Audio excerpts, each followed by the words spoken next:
Mataram. Perkenalkan, nama saya Satri Wibanyu. Saya Alin Kadia Liantina dengan NIM terakhir 237. Saya Nafisa Istiqomah dengan NIM terakhir 182. Saya Sufina Ramawati dengan NIM akhir 020. Saya Natasha Ramadhani dengan NIM akhir 300. Selamat menyaksikan. Museum dan Sanggar Keris Mataram, Yogyakarta berada di Jalan Donotirto, Dusun Donotirto, Desa Bangunjiwo, Kecamatan Kasihan, Kabupaten Bantul, Daerah Istimewa Yogyakarta. Museum Sanggar Keris Mataram, Yogyakarta adalah ruang pelestarian budaya yang menghadirkan kekayaan warisan leluhur dalam bentuk keris pusaka yang syarat nilai filosofis, spiritual, dan estetika. Museum ini menyimpan berbagai koleksi keris dari berbagai zaman, lengkap dengan ragam pamor, dapur, dan tanggul yang mencerminkan perjalanan sejarah dan budaya Nusantara. Lebih dari sekedar tempat penyimpanan benda pusaka, museum ini juga menjadi pusat edukasi dan pembelajaran, di mana pengunjung dapat memahami proses pembuatan keris secara tradisional, mengenal peran empu dalam budaya Jawa, serta menyelami makna simbolik di balik setiap bilah keris. Melalui pameran, workshop, dan interaksi budaya, Museum Sanggar Keris Mataram, Yogyakarta berkomitmen menjaga nyala semangat kearifan lokal dan menjembatani warisan masa lalu dengan generasi masa kini.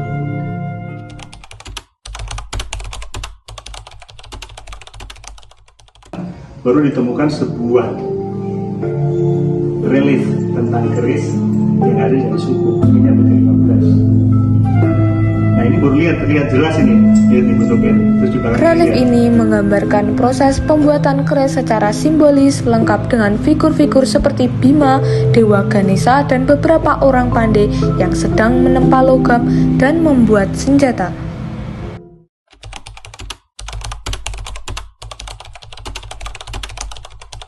aplikasi.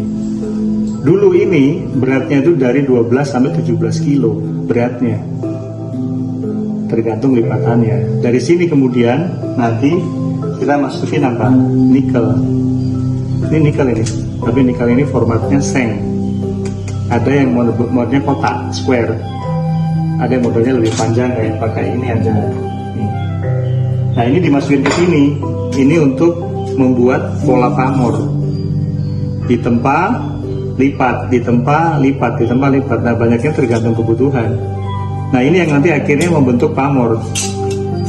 Nah ini terakhir setelah tadi itu sudah jadi nikel, nah ini baru dimasukin yang namanya baja. Baja ini untuk penguat, untuk seloroh, untuk menguatkan posisi besi dengan nikel. Nih. Ya, jadi tempa lipat. Nah ini namanya saton. Ini dasar juga nih untuk membuat keris ini mas. Sudah. Jadi ini nanti dipotong, ini dipakai untuk gonjo ini. Tadi gonjo ini. Nah ini udah proses akhir, baru finishing. Di museum ini terdapat berbagai keris-keris pilihan berkualitas tinggi hasil karya para empu zaman dahulu dan empu zaman sekarang. Setiap keris yang ditawarkan di galeri ini bukan hanya karya tempa logam tetapi juga pusaka yang syarat makna, menggambarkan kebijaksanaan, kekuatan batin, dan nilai-nilai kejawen.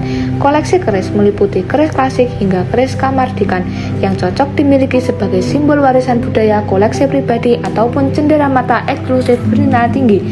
Galeri ini juga melayani konsultasi bagi para kolektor, pecinta budaya, dan masyarakat umum yang lebih ingin mengenal tentang karakter, makna pamor, serta filosofi di balik setiap keris. Setelah itu kita menuju tempat pembuatan keris, di mana kita menyiapkan bara api dari arang yang menjadi sumber panas utama untuk melembutkan logam. Api harus dijaga stabil agar suhu tetap cukup tinggi untuk menempa besi.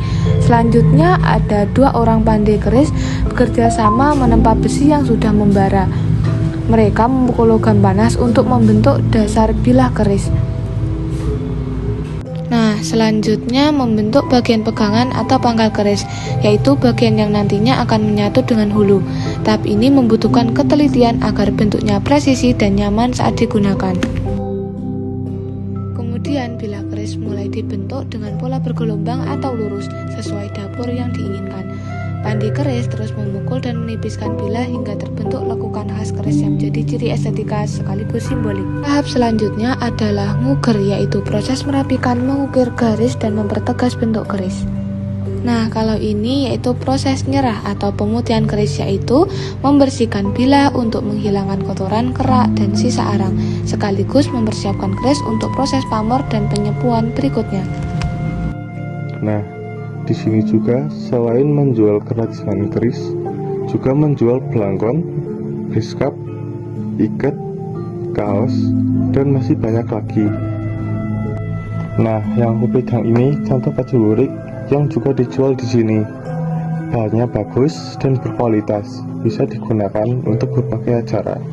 Contohnya, bagi mahasiswa Universitas Negeri Yogyakarta, 3 hari Kamis, PON, atau Gagrag Mataram, kami menggunakan pakaian lurik. Nah, di sini juga aku mau nunjukin satu produk lagi yang dijual di Sanggar Keris Mataram, yaitu minyak pustaka keraton.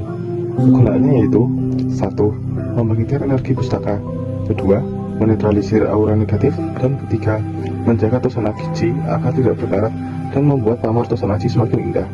Cara pemakaiannya mudah banget, tinggal dioles dengan puas pada bilah tosan aji, mustika maupun jimat.